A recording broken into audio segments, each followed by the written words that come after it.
What is up? It is the Updated Weeb at sa video na ito ay tatalakayin natin ang One Punch Man Chapter 197. Featuring in this chapter ay ang duelo sa gitna ni Flashy Flash at ni Speedo Sonic pati na rin ang kanilang nakaraan way back sa Ninja Village. Pero wag na nating patagalin pa at mag-proceed na tayo agad sa chapter. Makita natin ang title ng chapter na ito ay Duel, with a very beautiful cover page na nagpapakita at nagre-flex ng laban sa gitna ni Flash at ni Sonic.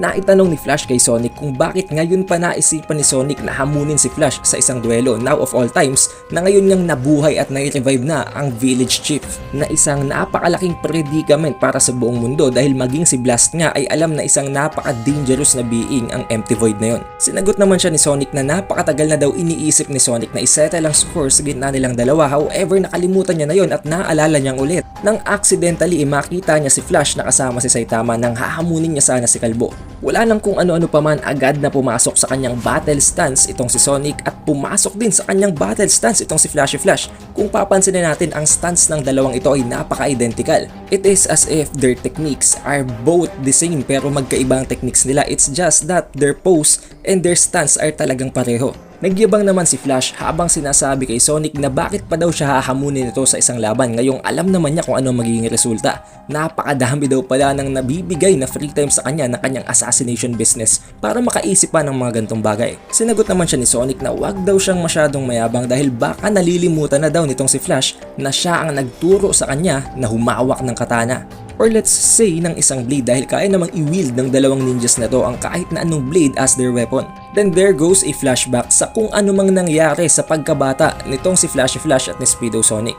Way back then nang unang magkakilala si Flashy Flash at si Speedo Sonic ay naitanong ni Sonic kay Flash kung bakit daw siya nasa Squad 5. For your information, Squad 5 sa loob ng Ninja Village ay may category na failure, meaning silang dalawa ay parehong tinuturing na failures. Since gustong turuan nitong si Speedo Sonic si Flash na gumamit ng blade, despite the fact na nasa Squad 5 din itong si Sonic, meaning para bang magka-level lang sila as failures, pero in the very least kayang mag-wield nitong si Sonic ng blade. Habang sinasabi at nirarason pa ni Sonic na hindi lamang naiintindihan ng higher ups ang kanyang skills kaya siya napunta sa lowest of the bottom na to.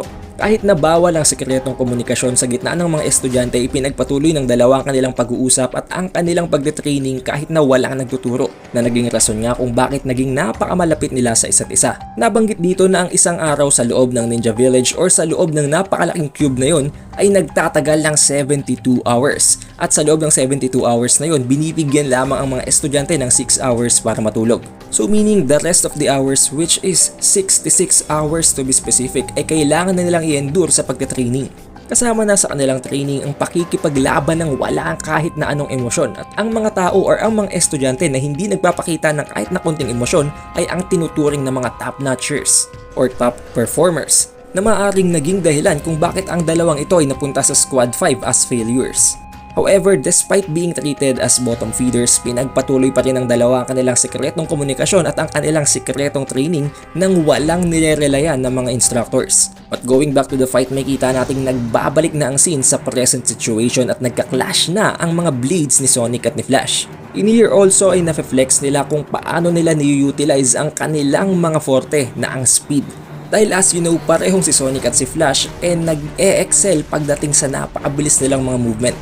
After so many parrying, agad namang nagtapo ng mga shurikens itong si Sonic papunta sa kung saan naroroon itong si Flash at nag-leap pa siya papunta sa likod ni Flash para magtapon pa ng mas maraming shurikens. However, naiwasan niya ni Flash sa pamamagitan ng pagtalon sa itaas pero hinabol pa rin siya ni Sonic habang ginagamit ng kanyang 10 Shadows Funeral. Gamit ang 10 clones na nakakreate niya gamit ang skill na yon ay ginamit niya pa ang Wind Blade Kick pero hindi naman nagpanic dito si Flashy Flash dahil alam niya kung paano gumagana ang mga skills nitong si Sonic. Alam niya na iisa lamang ang totoo sa lahat ng 10 na Sonic na ito at ang natitirang 9 ay mga after images lamang. Kaya hinahanap niya kung alin ang totoong Sonic at binlock niya ang sipa nun, all while launching his very own counter attack na ang ultimate technique, Flash Kicks, na nagland ng isang napaka-direct and solid na hit dito kay Sonic na dahilan kung bakit napatalsik siya papunta sa lupa. Although nalamangan niya at para bang na-overpower niya si Sonic, still para bang nasurpresa at natuwa pa nga itong si Flashy Flash dahil hindi niya akalain na kakailanganin niyang gamitin ang isa sa kanyang mga ultimate technique laban kay Sonic. But then dito na magkakaroon ng konting twist sa laban na to. Nagkaroon ng napakaraming mga projectiles ng mga weapon na patama sana dito kay Flashy Flash pero naiwasan niya yun, and it seems Ito ay ang Heavenly Ninja Party. If you do not know yet, Heavenly Ninja Party ay ang pangalan ng grupo ng mga ninjas na nakasurvive sa Ninja Village na pinamumunuan ngayon ng Ninja Chief, also known as Empty Void.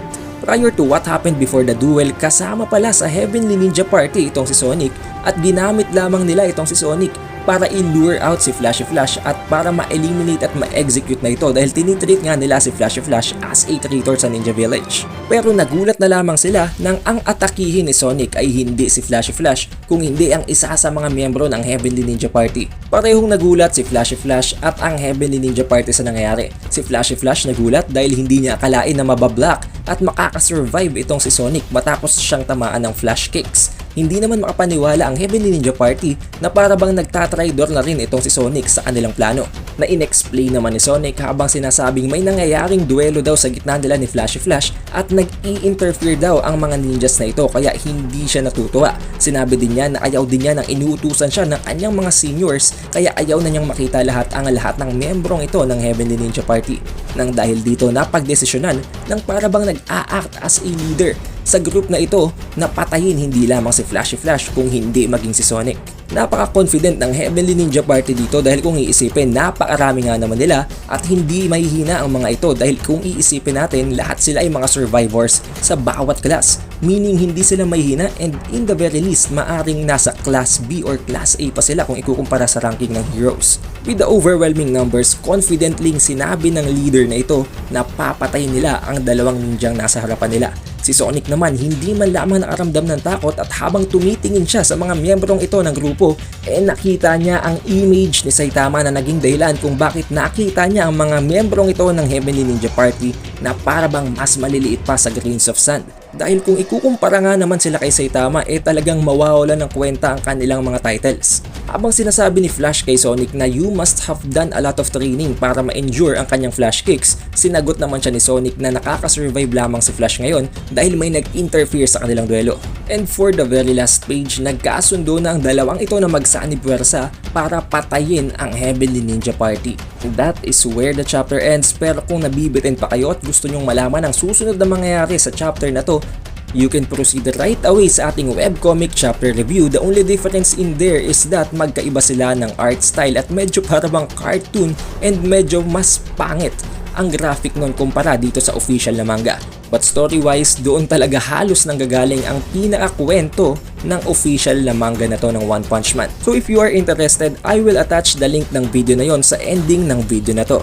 If you reached this point, surely you had a great time kaya wag mo na kalimutang mag-iwan ng like, subscribe at i-ring mo na din ang bell button.